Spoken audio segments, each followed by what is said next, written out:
HP has managed to make a name for itself by crafting attractive, unique laptops. Its Spectre notebooks are some of the prettiest PCs around, while the original Spectre Folio was a head-turning mix of leather and metal.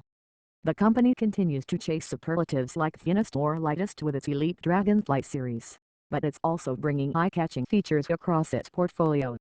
The HP Elite Folio is a real hodgepodge of those ideas. It has a leather build, the pull-forward touchscreen, Snapdragon 8CX power, LTE connectivity and a stylus with Wacom technology. On paper, this is a compelling mix of features. But at a whopping $1,889, the Elite Folio is hideously expensive for a Windows on ARM machine.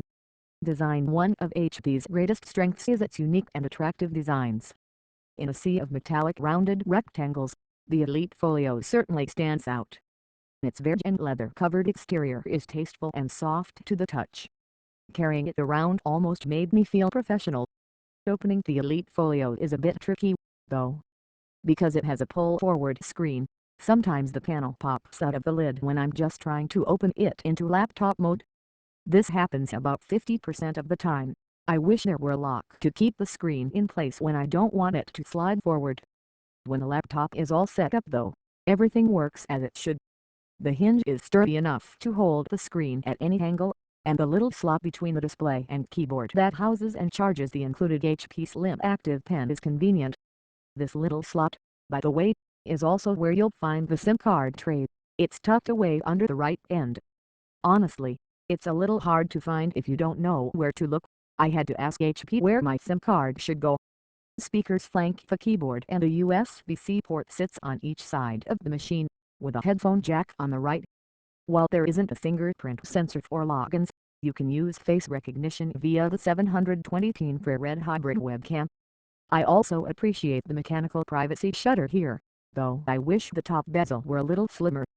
Display and audio. The thick top bezel makes the Elite Folio's 3:2 panel look extra tall, though that could just be my eyes adjusting after spending most of my time on a 16:9 system.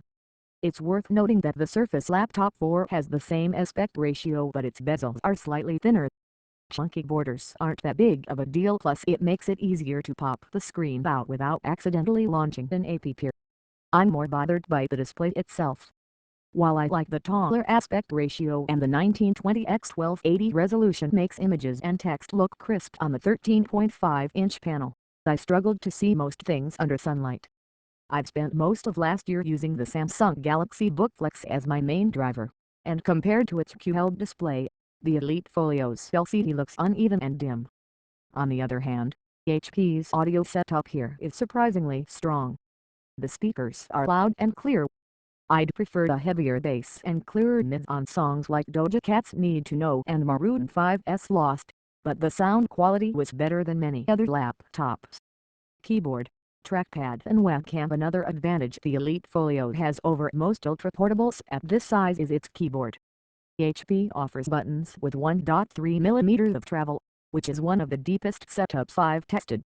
The layout is well spaced, too, and there are no undersized keys here. The adjustable backlighting is nice as well. I found the buttons require a bit too much force to depress, but that's something I could see myself getting used to over time. The trackpad is fine too. It's responsive, amply sized, and multi-finger gestures work well. Nothing super surprising or unique, but also nothing to complain about. I do have a bone to pick with the webcam, though. While I did like the convenience of logging in biometrically via the Elite Folio's 720p camera, I hated the way it made me look on video calls. Images were dark and splotchy and I looked like one of the ghosts hidden in the background of The Haunting of Hill House. Stylus and pull-forward screen. Something else HP offers that companies like Microsoft and Lenovo don't and Samsung has done away with on its latest laptops is a slot for the included stylus. That, and the Elite Folio's pull-forward screen make it easier to do things like draw sketches or take notes. You can do so with the display propped up in front of the keyboard or push it down so it lays flat like a tablet. In all these configurations, the Elite Folio performed well, and I found palm rejection effective as I scrawled some handwritten ramblings into Paint. HP's Elite Slim Active Pen uses Wacom technology, detects 4096 levels of pressure, and offers tilt sensitivity as well.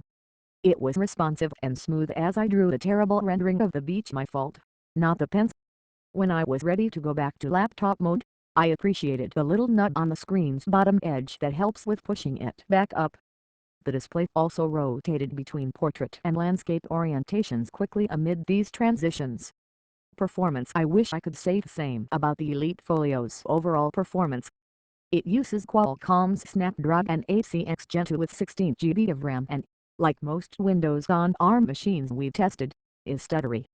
When I switched back and forth between writing this review and checking my Slack pings, it would take a few seconds for the web app to load and show all my messages. I use the same browser-based setup of Slack on my daily driver, an Intel-powered PC, and rarely encounter such delays. Of course, it's possible that Slack is partially to blame, but I also experienced similar lags while setting the Elite Folio up. Benchmarks and my usual suite of apps took noticeably longer to install than on most other systems. Benchmarks aren't a perfect representation of performance, but they still tell us how the Elite Folio stacks up against similar machines. On Geekbench 5, the Elite Folio scores were less than half that of an M1-powered MacBook Air or Pro, and also lost to Intel systems like the Samsung Galaxy Book Pro 360. It did fare slightly better than a Core i3-powered Acer Aspire 5, but that costs about a third of the price. I don't want to keep beating the dead horse, so instead of ranting once more about the limited app compatibility and glitchy emulator software of Windows on ARM, I'll just say this: Apple has proven it's possible to make ARM-based laptops that run extremely well. Microsoft seriously needs to step up its game.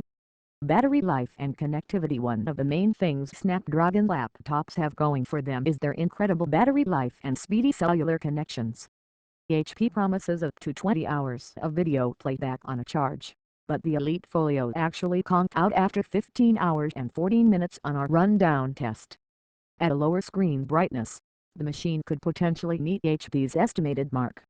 That said, the Elite Folio's runtime already beats most ultra-portables we've tested, like the MacBook Air 2020 and HP's own Elite Dragonfly and EliteBook X360. But it fell minutes short of the Surface Laptop 4 15-inch and Galaxy Book Pro 360 15-inch. Another thing I like about Snapdragon PCs are their reliable LTE connections. The Elite Folio supports gigabit LTE, and you can get a model with 5G too, though only sub-6 and not mmWave. Rounding out the high-speed wireless options is Wi-Fi 6. Wrap up: there's a lot to like about the Elite Folio. Its unique design, handy stylus, good battery life and cellular connectivity are great. But I cannot, in good conscience, tell you to shell out $1,889 for a Windows on ARM machine until Microsoft improves the system.